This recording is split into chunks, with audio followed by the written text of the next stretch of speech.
tudo bem com vocês? Hoje nós vamos falar sobre o tecido conjuntivo com dois tipos específicos, adiposo e cartilaginoso, certo? Na próxima semana a gente vai falar sobre, na quarta-feira que vem, a gente vai falar sobre os outros dois tipos, certo? O ósseo e o sanguíneo. Mas nessa semana, agora a gente vai falar sobre adiposo e cartilaginoso, que são os dois primeiros estudados. Então já deixa o seu like, se inscreve no canal, estamos com mais 140 inscritos, então vai, se inscreve, ativa o sininho, sai vídeo todos os dias, de segunda a domingo, às 18 horas, e é sobre medicina, o básico que eu tô estudando meu programa pra faculdade. A gente tem dois projetos incríveis de poliglotas, né, que é inglês e espanhol, inglês terça e espanhol quinta, que vai começar semana que vem, mas amanhã já vai ter abertura, quinta-feira. Eu vou juntar os dois, vai ser bem legal, vou fazer uma dinâmica bem legal, vocês vão amar, mas semana que vem vai ser separado, inglês terça, espanhol quinta, e Enem, domingo e segunda, e Med terça, e é quarta, na verdade, e sábado. Certo? E na sexta-feira a gente vai ter a grande estreia do Food Facts Essencial, que é um projeto também inovador, só que é sobre o meu curso que eu estou formada, né? Curso técnico de alimentos, eu sou formada no ano passado. E eu não vou trazer em forma de aulas, eu vou trazer em forma de curiosidades, de fatos curiosos aqui pra vocês. Certo? Também vai ser bem incrível. Então, se inscreve no canal e ativa o sininho pra não perder nenhuma notificação. A importância de ativar o sininho é porque eu também vou fazer vlogs, né, pessoais, e vou postar em dias indeterminados. E horas indeterminadas também, então já vai receber notificação quando sair. Compartilha com um amigo que tá fazendo faculdade de medicina, ou vai fazer também, ou que tem essa curiosidade, tá, de histologia, é incrível. Na verdade, gente, é um assunto que todos nós precisamos saber, independente se você quer fazer medicina ou não, tá? Todo mundo precisa saber. E comenta aqui dicas de conteúdo que vocês querem ver aqui no canal, curiosidades sobre a aula de hoje, né? A aula dinâmica de hoje. Bom, gente, o tecido conjuntivo é um dos 4 tipos que formam o nosso sistema do corpo humano, né? E ele vem acompanhado também do tecido epitelial, que a gente já estudou aqui no canal, do muscular, que a gente vai estudar depois, e do nervoso por último, certo? Dentro dele a gente tem algumas especificidades, alguns tipos específicos que eu vou falar posteriormente. Mas de maneira geral, ele se diferencia dos demais porque ele possui em grande abundância a matriz extracelular, que a gente também pode chamar de MEC, que é dividida em substância fundamental amorfa, que é a parte líquida, e fibras proteicas. Ele também é irrigado, por isso que a gente sente dor, tanto que um dos tipos é o sanguíneo. Depois eu vou falar um pouquinho mais sobre esse exemplo, mas a nossa orelha ela é formada de cartilagem, tá vendo? E a cartilagem, ela não possui vasos sanguíneos, ela é vascular. Mas a gente vai ver as características dela propriamente posteriormente, não se afobe. Mas por que quando a gente fura a orelha, a gente sente dor, já que ela é avascular? Porque isso aqui tudo é cartilagem. Porque a gente tem uma camada do tecido conjuntivo, né? Do outro tipo sanguíneo, que vai ali fazer assim, vai compor a estrutura e vai fazer com que doa. Entendeu? Então por isso que sai sangue, que às vezes, né, não sei se sai sangue, eu não lembro, mas que dói bastante. E quais são os tipos de tecido conjuntivo? A gente tem o tecido conjuntivo propriamente dito, que é o frouxo e o denso. O frouxo encontra-se na camada papilar, e o denso tem 2 tipos, modelado e não modelado. E a gente encontra na pele mesmo. E também tem o tecido conjuntivo especial, que tem a adiposo, que a gente vai estudar já, o cartilaginoso, que também a gente vai estudar hoje, o ósseo, que a gente vai estudar semana que vem, hematopoético, que é a produção de células sanguíneas, que a gente também vai estudar semana que vem, e o sanguíneo, que a gente também vai estudar semana que vem, que é toda a parte líquida do sangue, né? É a matriz, e também vai possuir a matriz extracelular. A gente vai entender melhor ela nessa videoaula de tecido sanguíneo, tecido conjuntivo sanguíneo, do tipo sanguíneo. Quais são as funções gerais do tecido conjuntivo? Lembrando que a gente não entrou nessa especificidade ainda, eu tô fazendo a introdução geral. Conectar tecidos, né? Até porque ele vai ficar numa camada de um e outro, então ele vai exercer essa função de conexão, sustentação, né? Vai sustentar, por exemplo, na sua orelha a gente pode fazer o que for, mas vai sempre sustentar, tá vendo? Preenchimento, a gente vai ver isso depois, é bem legal, lá no cartilaginoso, um exemplo bem legal, que eu tô dando pra falar logo, mas depois será. Absorção de impactos, resistência, atração, e absorção de impactos não só externos, né? Tipo, assim, mas também internamente entre os órgãos, proteção entre os órgãos. Resistência à atração, elasticidade, tá vendo? Sempre volta a mesma beleza. Armazenamento de energia, que é no adiposo, a gente vai já. Defesa, coagulação sanguínea, cicatrização, transporte de gases, nutrientes e catabolitos, né, que é o resto do metabolismo. E aí, dentro do tecido conjuntivo, a gente tem também a diversidade celular, que abrange o fibroblasto. Lembra do exemplo da orelha que eu falei pra vocês? Essa parte aqui é tudo cartilagem. E aí, o que vai fazer com que a gente sofra dor, né? Tenha um pouquinho de dor na hora de furar a orelha, talvez sangrar um pouquinho. Tem alguma alergia aqui, enfim, que faz a gente sentir isso, né? Tem essa dor, essa sensação de dor. É justamente o fibroblasto, certo? Que é essa camada que recobre a cartilagem e faz com que a gente sinta dor. Já que a cartilagem é vascular, e ele vai trazer nutrientes, tudo pro tecido cartilaginoso. Nutrientes, né, oxigênio, enfim, é o fibroblasto que vai trazer. Depois eu vou falar disso melhor. Macrófago, mastócito, plasmócito, adipócito, células mesenquimatosas, condroblastos, osteoblastos e osteoclastos. Então, isso aqui tudinho são os tipos de células presentes em tecido conjuntivo. E o MEC, né, que eu falei pra vocês, tem a substância fundamental amorfa, e as fibras proteicas, que são os 2 tipos de MEC, né, de matriz extracelular. Tá, aí o que a MEC possui, né? Primeiramente, falando sobre a substância fundamental amorfa. Água, muita água, já que é a parte líquida, né, do MEC. Íons, potencial osmótico, entra água, sai água, né, esse exercício. Proteínas, glicosaminoglicanos ácidos, que são os açúcares, né, a subatração. Proteoglicanos, que são as glicoproteínas, e as glicoproteínas adesivas. Depois a gente vai ver isso melhor. E a outra parte que é as fibras proteicas, elas vão ter 3 tipos. As elásticas, que vai ter elastina e fibrilina, né, elasticidade ao tecido, essas proteínas. Tipos de proteínas, né, elastina e fibrilina. Colágenas, que possuem o colágeno, resistência à tração.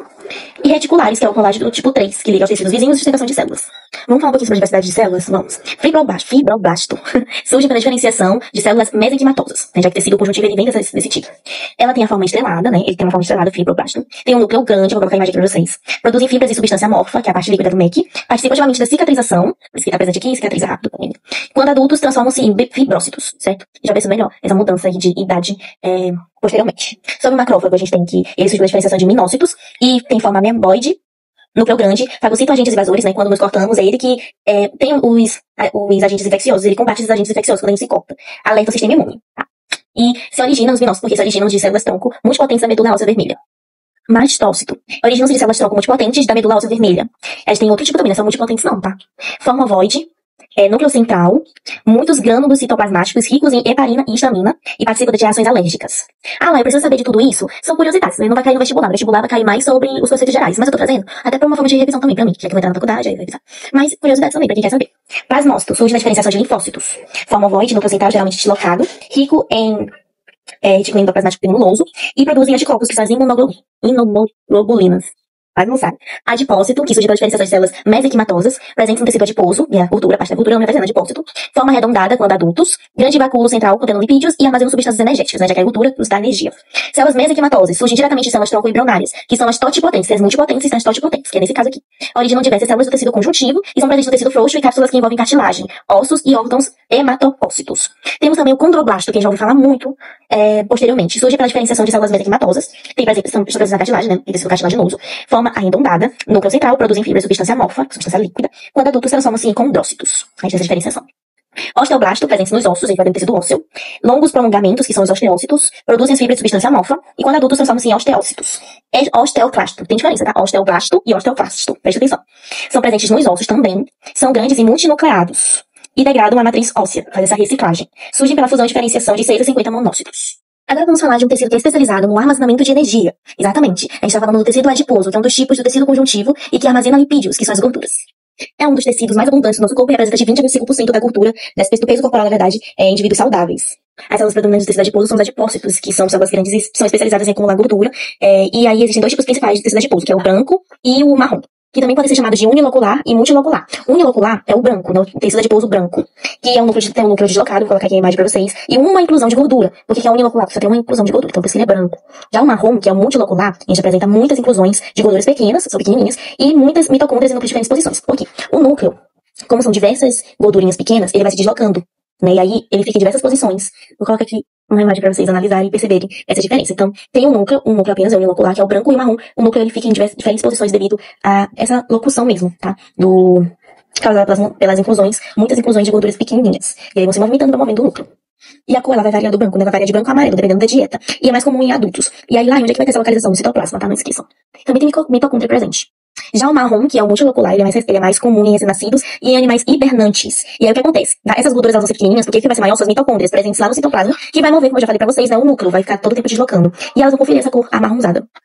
E quais são as funções do tecido adiposo? Reserva de energia, né? Não tem prazo de validade, por exemplo. Uma gordura que eu armazeno agora pode servir como energia daqui a não sei quantos anos, então não tem prazo de validade. Isolante térmico, né, obviamente. Absorção de impactos, forma, que também é entre órgãos. Absorção de impactos, forma os coxins, que faz parte da zona das mãos e dos pés. Preenchimento, a gente vai ver isso em um outro exemplo, de um feto, tá? Eu vou explicar pra vocês como é que vai acontecer esse preenchimento. E vai ser relacionado com o tecido ósseo. Moldam a superfície do corpo e produzem, né, contribuem para a produção de calor. Lá, e mais características do unilocular. Também pode ser chamado de caroteno, que é o precursor da vitamina A, tá? Unilocular, um branco. Inicia a formar no 5º mês e continua sua formação apenas na infância. Aí depois, no adulto, ele vai ter um crescimento hipertrófico ou hiperplástico, que é o pré-adipócito. E aí, quais são as funções? Preenchimento de espaço, reserva de energia, isolamento térmico, absorção de impactos e produção de leptina e lipase, que são provenientes dos lipídios. Já o multilocular só é formado no feto, é escasso nos adultos, tem a cor amarronzada e dourado, né, e ou dourado, muitas mitocôndrias, muito vascularizado e inervado. E tem a função de produção de calor, que possui a mitocôndria com muita termogenina e pouca ATP, sintetase, é uma coisa assim. E onde é encontrado o unilocular, né? É encontrado em diversas regiões, como debaixo da pele, que é a gordura subcutânea, ao redor dos órgãos internos, gordura visceral, nas nádegas, coxas e mamas. Coxas e nádegas. O tecido adiposo marrom, ele é mais comum em recém-nascidos, como eu já falei pra vocês, né? E aonde que ele é encontrado? Principalmente aqui ao redor do pescoço, tem menor quantidade nos adultos, né? Clavículas e ao longo da coluna vertebral. Tem um outro tipo que foi recentemente descoberto, que é o tecido adiposo bege, que é o Bright. Mais recentemente identificado, né, o tecido adiposo bege são adipócitos com características de gordura marrom, que surgem dentro do tecido adiposo branco. Então, há uma fusão, né, uma mistura. Eles podem ser induzidos a se tornarem mais termogênicos em resposta a estímulos como frio, sugerindo um papel promissor na pesquisa sobre obesidade. Então, eles foram identificados recentemente, e aí, a gordura marrom, ela vem de dentro do tecido adiposo branco. Então, né, é bem interessante. Vamos ver as próximas pesquisas. O futuro promete, até na ciência. Por isso que eu sou apaixonada pelo corpo humano, é sempre uma nova descoberta genial. Ele também tem uma função endócrina, tá? O tecido adiposo. Porque ele vai secretar uma variedade de hormônios e moléculas bioativas conhecidas como adipocinas. Exemplos incluem a leptina, que atua na regulação do apetite e do metabolismo, e a adiponectina, que melhora a sensibilidade à insulina. Essas adipocinas comunicam-se entre os órgãos e influenciam diversas vias metabólicas. Portanto, o equilíbrio, né, do tecido adiposo é muito importante para a nossa saúde. Não pode ser em excesso, né, que se torna obesidade, mas também não pode ser insuficiente. Então a gente tem que aprender a equilibrar da melhor forma possível, com acompanhamento de uma nutricionista e de médicos, no geral. Tecido cartilaginoso. Bom, gente, ele também é um dos tipos de tecido conjuntivo e ele se destaca pela flexibilidade e rigidez ao mesmo tempo, tá? Ele é flexível e rígido.